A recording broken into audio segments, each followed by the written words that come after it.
доказателство за това, първо колко качествени са те, и второ като футболисти, и второ какво може да бъде влиянието на звезди в България върху гледаемостта. С коя от звездите английските си се докосват през годините? Лично било твой за автограф и снимка, ако щеш. Беше в БНТ, когато Англия тук. Да. 99-то имам последния мач на Стоичков на армията за националната. Хубавото при мен е, че кариерата ми даде възможност да направя много интервюта с хората, с които съм благотворял, всички включително. Скажи, моля те някаква любопитна случка с някаква звезда наистина? Ли Диксън мога да кажа. Сега ще разкажа нещо друго. В Англия отивам на мач на Арсенал като журналист и там в прес-центъра си има място, където се хранят журналистите. По друг начин е организирано всичко там. И така, нареждам се аз на опашката, там си има към акредитацията въжат ни документи, нареждам се на опашката и така. Стигам до място, където трябва да се вземе храна и се обръщам зад мен. И само гледам на редицата зад мен са Глен Ходъл, който ще работи, Алан Смит. Виждам малко по-назад Ли Диксън и просто това беше сюрреалистичен момент. Разбираш ли, това е сюрреалистичен момент. Другият такъв момент беше на финала на Европейското първенство 2008. Тогава UEFA не даваше да се принтира от софтуерни продукти на Microsoft. И единствен начин да принтираш е да си принтираш директно. И пак беше една опашка на принтера и пръстите му се не виждат гърба и много познато. Аз съм сега неудобно да се обърнеш да гледаш какво става. И в един момент обаче викам неудобно се обръщам се Мартин Тайлър. Великолепен човек. Ми казвам, извинявайте, ще се запозная с вас. Аз съм от България, нали, слушал съм ви безкрайно много и той казва, да, разбира се, човек се държа изключително културно. И накрая ме попита, добре, според тебе, как ще се реши матч между Германия и Испания в финал. Така, и аз казвам, опитвам се да бъда оригинален и казвам, тук германските колеги ми казаха, че Балак ще играе, той Балак беше с лек контузия. Балак ще играе, но не ми казаха дали ще играе добре или зле. Опитвам се да бъда, нали, духовит. И аз. Мартин Тайлър се усмихна така и каза, чакай по този повод да ти разкажа една история. Ми разказа историята за Пушкаш на финала на Световно първенство 54 срещу Унгария, което ми направи целият коментар на финала след това. С 5 приказки го направи човек. Той може да не ми го разказва.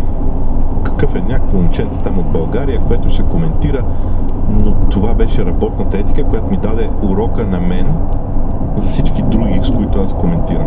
Той може да си го спести. Но го направи. Ти досег със звезда. Друг тип звезда, която ме е развълнувала, нали, много. С Ли Диксън едно интервю, с Ли Диксън трябваше да правим едно интервю така по интернет, той беше на матча, аз съм тук в София в студиото и аз интуитивно, без да знам, използвах израза The Arsenal. Не Arsenal, а The Arsenal, който е така много често се използва между хора и просто видя как мине една сянка през лицето му. И знаеш ли кое беше интересно? Че до тогава той ми говореше след две изречения. Не може да го спра после. Той ми отговори с сумати анализ на матча по друг начин. Тоест, много такива различни неща. С Глен Ходъл съм правил такива интервюта, с Шмайхел имам. С много такива хора съм се докосвал. Срещу ли си обратната страна нещата? Някой, който го имаш за голямо име, пък да не се държи по най-добрия начин. Стефан Янев в лека му пръст ми е разказвал във Варна, че да речем Пеле му отказва веднъж автограф, връща гръб и така. Има ли такива? Има такива, но аз с годините реших да се отнасям с разбиране, защото и на тях може би не им е лесно. Окей, Дейвид Бекъм може да подмине някой. Ще го подмине сега Дейвид Бекъм, ако може да се спира на всеки. Спира се. Аз отнасям с разбиране към тези хора, защото не са могли да спрат, не са спрели. Живи и здрави. Не искам да натоварвам себе си с... Омръзна ми от негативни емоции. Искам просто да съм... Искам едно нещо в живота ни, каквото е футбола, да бъде готино. Да бъде готино от първата до последната буква. Просто да бъде готино. Това ми се иска. Има ли от теб насищане? Толкова много мачове спрямо това време, за което си говорихме в началото? Насищане няма. Тая игра, то е нещо страшно при мен. Нали, ако не гледам едно, ще гледам друго. Сега истината е, че наистина 4 мача пълни гледам на ден. Мога да гледам 4 пълни мача на ден без особен проблем. Петия ми идва повече, признавам си, и там вече започвам да малко да превъртам, да гледам през пръсти и така нататък. Но до 4 мача на ден нямам проблем. От архаизма на футуризма, футбола на къде отива? И въобще вижте ли? Премиершип, както едно време звучало вече наименование. Футбола си има собствен път и много хора сме се питали, той на къде отива. Ще отидем там, където сам се заведе. Това е много интересен закон. Сега говорят за Man City и всички тия наказания за парите в футбола. Това е реалността. Футбол ще си намери своя път. Някакси футбол винаги ми се е струвал като водата. Мога да го преградиш. Ще си намери пътя от другата страна и ще стигне там, къде трябва да стигне. Не знам на къде отива, признавам си. Аз съм се заканил за себе си да се наслаждавам и да правя така, че всичко, което правя, да е свързано с насладата от играта. Много са мачовете. Много са мачовете. Няма да намаляват. Който мисли, че по някакъв начин тия мачове ще намаляват, няма да намаляват. Докато има идиоти като мен, които могат да гледат 4 на ден, няма как да намаляват мачовете. Ще се увеличават. Просто футбол ще се приспособи към условията. Това ще бъде. И ще продължаваме да гледаме всичко от всякъде. Примерно, аз не мога да разбера защо в даден клуб да няма 2 отбора. 2 отбора! Имаш, само сега има ограничения за 25 футболисти над 21 години, които се регистрират, и колкото искаш под 25. В един момент бизнесът ще диктува да има 2 отбора, разделяш тези 25, които са основните на 2, добавяш 2 части от младите и играят 2 мача в рамките на 2 последователни. Нека стойте, гледай. Дори това да стане. Възхищавам ти се, че си успял при цялото това моделиране през годините на футбола, на турнирите. Ето сега наскоро вече гледаме и нов формат на Шампионската лига. Световното първенство следващото ще с близо 50 отбора. Да. Възхищавам ти, че си запазил и желанието, и емоцията, и въобще въпреки променената рамка и избягалата романтика, продължаваш да си все така настървен за футбол, за мачове, за емоции. Наистина се възхищавам. Виж, човек има собствен избор и този избор трябва да бъде взет от всеки един от нас. Как да гледа на футбола? Аз гледам така, защото на мен ми харесва. Нямам никакъв смисъл да седна да гледам един български мач и да го оплюя след това. Били такива, били онакива. Сигурно е, дори да е така. Окей, добре, хубаво. Не са много добри, то резултати го показват. Няма да открием топлата вода. Но аз бих се насладил на нещо хубаво. Бих се насладил на 2 хубави центрирания, на един спринт на някой от българските играчи напред. Разбираш ли? Ако човек почне да мисли така за тази игра, ще е много по-лесно да се наслаждава на всичко. Да не говорим, че не е хубаво тази злоба, която питаем към футбола, тя нас ни наранява обратно. Поне аз така съм разсъждавам, дано никой да не ми се обижда. Това е мой избор за погледа ми към нещата. Не упреквам никого, нали, да не излезе така, че не упреквам някакви колеги, които мислят по друг. Не, просто аз разсъждавам така. Искам и се да гледам хубавите неща, които се случили. На един нов хубав стадион Българска армия ще видим ли? Още не съм ходил в Пловдив на стадиона, но ще намеря време да отида. Бих отишъл на всеки един хубав български стадион. Бил съм на стадиони, на всички стадиони в България и продължавам да смятам, че ще отида и ще ходя на български стадиони. Аз лично вярвам, че когато видиш картинката от стадиона в Пловдив, как изглежда един матч, вече е ясно, че всеки български клуб трябва да има стадион, на който да изглежда горе-долу така. Да, ще има нюанси. Един ще изглежда малко по-различно, друг по-различно. Истината е, че стадионите ще привлекат хора. Това е пълна истина. Така че да, но бих отишъл и на един нов стадион Георги Спарухов, на национален стадион. Национален стадион хода често, че там играе снука.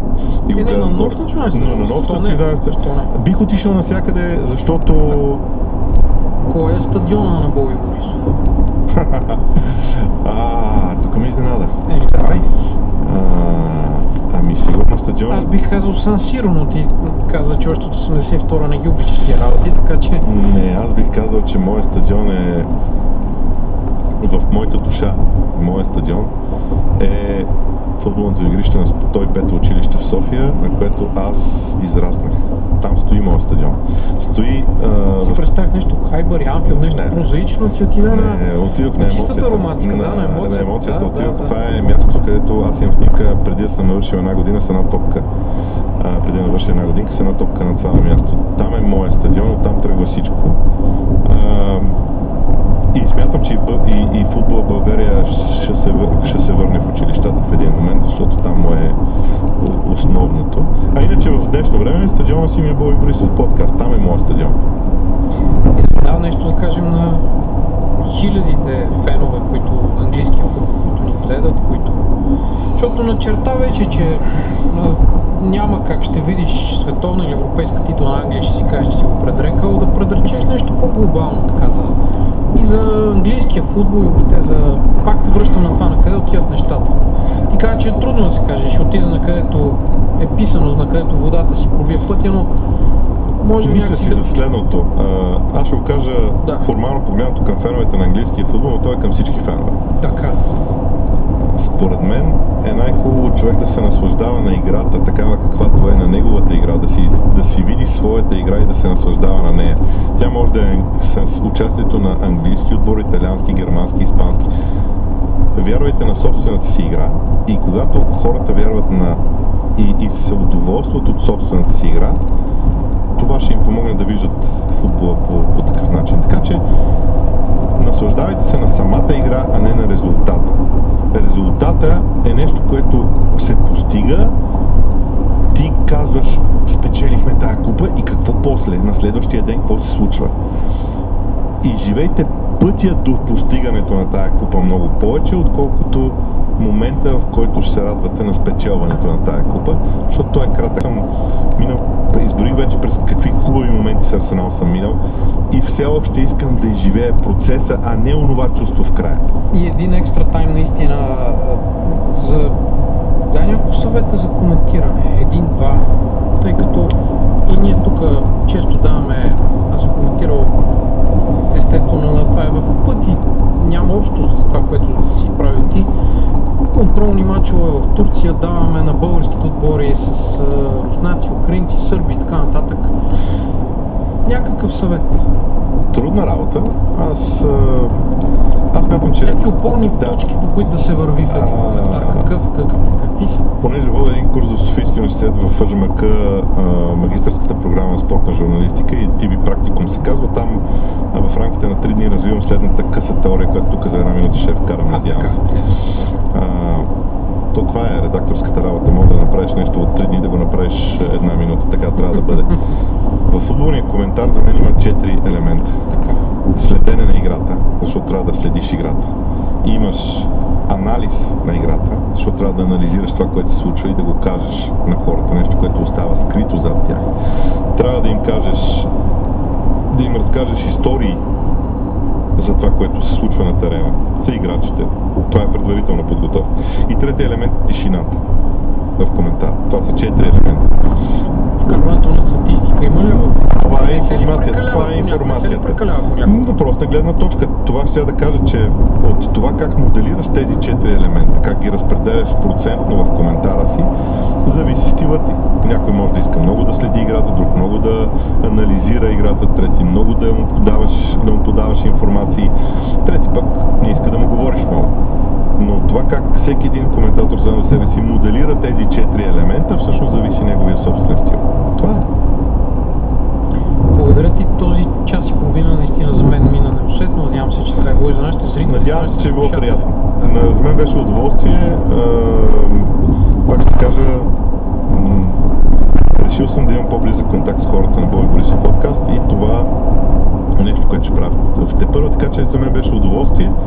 Надявам се да било приятно и на хората. Аз пак ти пожелавам да видиш Арсенал с купата с големите уши рано или късно. Въпреки че ти казваш, че... Ако дойде, дойде. Да, ако не се печели или губи, но ако дойде, дойде. Много ги натрупа. Време и разни други отбори да... Въпрос на... Ако това е най-важното да спечелиш купата, да, пак казвам. Процесът е по-важен за мен. По-интересен да. Благодаря ти. Благодаря и аз. С това, драги зрители, днешното издание, или по-скоро това издание на Спортал БГ подкаст завършва. Аз бях Филип Друмчев, може да намерите в социалните медии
to home. 4 minutes. Now this terrible and very scary merge 170 to 101.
No place to park in our home. No park. No place to park. Oh, here there is a place, but they park this way, so no one can park.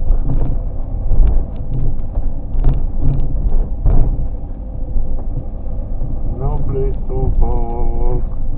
No place to park. No place to park. Wow. Nah.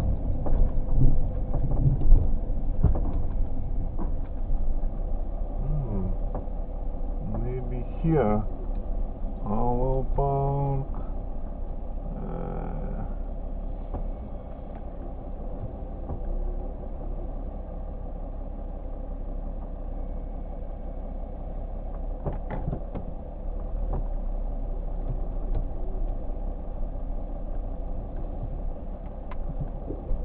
Maybe I will park, or maybe not. You never know. You never know.